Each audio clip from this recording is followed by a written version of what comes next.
ایران نے امریکی عہدوں کو نشانے پر رکھ لیا، بشارت الفتح آپریشن کا آغاز کر دیا۔ قطر میں امریکی فوجی اڈے پر حملہ، العدید بیس پر 10 میزائل داغ دیے، دفاعی نظام میزائل روکنے میں ناکام، 3 میزائل اڈے کے اندر جا گرے۔ دوحہ میں ایئر ڈیفنس سسٹم فعال، عراق، کویت اور بحرین میں امریکی اڈوں پر وارننگ سائرن بج گئے۔ قطر نے اپنی فضائی حدود بند کر دی۔ حملے سے قطر کو کوئی خطرہ نہیں، العدید ایئر بیس آبادی سے بہت دور ہے، ایرانی قومی سلامتی کونسل نے واضح کر دیا۔ ایران کا قطر کے ساتھ تاریخی تعلقات برقرار رکھنے کے عزم کا اعادہ۔ قطری وزارت دفاع کے مطابق دوحہ کے قریب واقع العدید بندرگاہ پر ایرانی حملے کو ناکام بنا دیا، میزائلوں کو فضا میں مار گرایا گیا، جانی یا مالی نقصان نہیں ہوا۔ سعودی عرب کی قطر پر حملوں کی شدید مذمت، وزارت خارجہ نے کہا ایران کا یہ حملہ کسی صورت قبول نہیں۔ وزیر اعظم شہباز شریف کا قطر اور سعودی کے سفیروں سے رابطہ، وزیر اعظم کا قطر میں امریکی فوجی اڈے پر ایران کے میزائل حملے پر اظہار تشویش، شہباز شریف کا خطے میں استحکام کے لیے تمام کوشش پر زور۔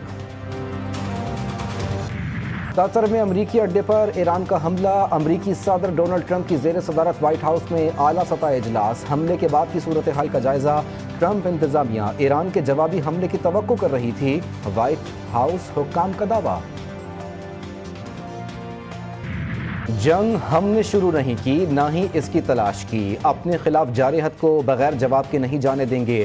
ایرانی صدر مسعود پزشکیان کہتے ہیں کہ ہم قوم کی سلامتی کے لیے پوری طاقت کے ساتھ کھڑے ہوں گے، ایران کے جسم پر لگے ہر زخم کا جواب دیں گے۔ قومی سلامتی کمیٹی کی اسرائیلی جارحیت کی شدید مذمت، ایرانی جوہری تنصیبات پر حملہ، عالمی قوانین اور اقوام متحدہ کے چارٹر کے منافی قرار۔ وزیر اعظم کی زیر صدارت قومی سلامتی کمیٹی کی اہم بیٹھک، وفاقی وزراء اور عسکری قیادت کی شرکت، امریکہ کے ایران پر حملے سے پیدا صورتحال پر غور، اسرائیل ایران جنگ کے خطے پر پڑنے والے اثرات کا بھی جائزہ لیا گیا۔ کمیٹی نے اقوام متحدہ کے چارٹر کے تحت ایران کے اپنے دفاع کے حق کو تسلیم کیا۔ اعلامیے میں کہا گیا کہ ان غیر ذمہ دارانہ کارروائیوں نے خطے میں کشیدگی میں اضافہ کیا۔ کمیٹی کا تمام متعلقہ فریقین سے بات چیت اور سفارتکاری کے ذریعے تنازع کو حل کرنے کا مطالبہ۔ فیلڈ مارشل عاصم منیر نے کمیٹی کو ٹرمپ کے ساتھ اپنی ملاقات کی تفصیلات سے آگاہ کیا۔ اجلاس سے قبل وزیر اعظم سے پاکستان میں تعینات ایرانی سفیر رضا امیری مقدم کی ملاقات، خطے کی تازہ ترین صورتحال پر تبادلہ خیال کیا گیا۔ اس حملہ کا مذمت کرتے ہیں۔ This time first they came for the Palestinians, but the world did not speak out because they weren't Palestinian. Then they came for the Lebanese, but we did not speak out because we were not Lebanese. And then they came for the Yemenis, but we did not speak out because we're not from Yemen. And now they have come for Iran.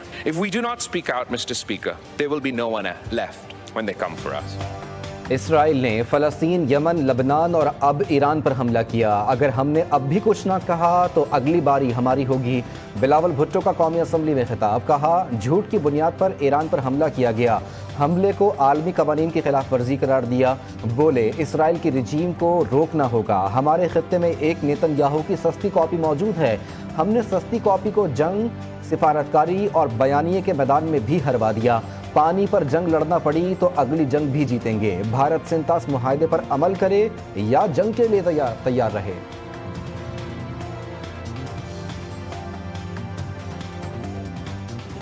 ہمارے خطے میں بھی ایک Nitin Yahoo کا سستی copy ہے، اور میں فخر سے کہہ سکتا ہوں کہ ہم نے اس سستی کاپی کو جنگ کے میدان میں ہروا دیا، سفارتکاری کے میدان میں ہروا دیا، بیانیہ کے میدان میں۔ ایران کا اسرائیل کو ایک اور کرارا جواب، شمالی، جنوبی اور وسطی اسرائیل پر میزائل کی برسات، پاسداران انقلاب نے پہلی بار قدر ایچ میزائل بھی چلا دیا۔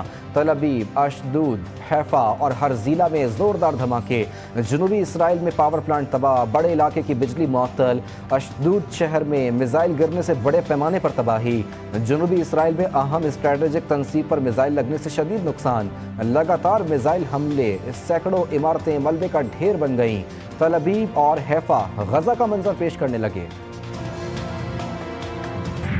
امریکہ کے بعد اسرائیل کا بھی ایران کی فردو جوہری تنصیب پر حملہ، اسرائیل کا 6 ہوائی اڈوں پر حملہ، 15 جنگی طیارے تباہ کرنے کا دعویٰ، تہران کے شمالی علاقے ایوین میں پاور پلانٹ اور جیل کو بھی نشانہ بنا دیا، تہران میں سرکاری نشریاتی ادارے کے ہیڈ کوارٹرز اور شہید بہشتی یونیورسٹی پر بھی بمباری، ایران نے اسرائیل کے 2 ڈرونز مار گرائے۔ ایران کے خلاف جارحت بے بنیاد ہے، روس ایران کے لوگوں کی مدد کرنے کے لیے تیار ہے۔ روسی صدر پیوٹن نے امریکہ پر واضح کر دیا۔ روسی ترجمان کا کہنا ہے امریکہ کے ایران کی جوہری تنصیبات پر حملے سے جنگ میں مزید لوگ شامل ہو گئے، کشیدگی میں اضافہ ہو جائے گا۔ ایرانی وزیر خارجہ عباس عراقچی کی روسی صدر پیوٹن سے ملاقات۔ عباس عراقچی نے روسی صدر کا شکریہ ادا کیا، کہا اسرائیلی اور امریکی حملے بین الاقوامی قوانین کی خلاف ورزی ہیں۔ ایران روس تعلقات اب اسٹریٹجک تعلقات کا روپ دھار چکے ہیں۔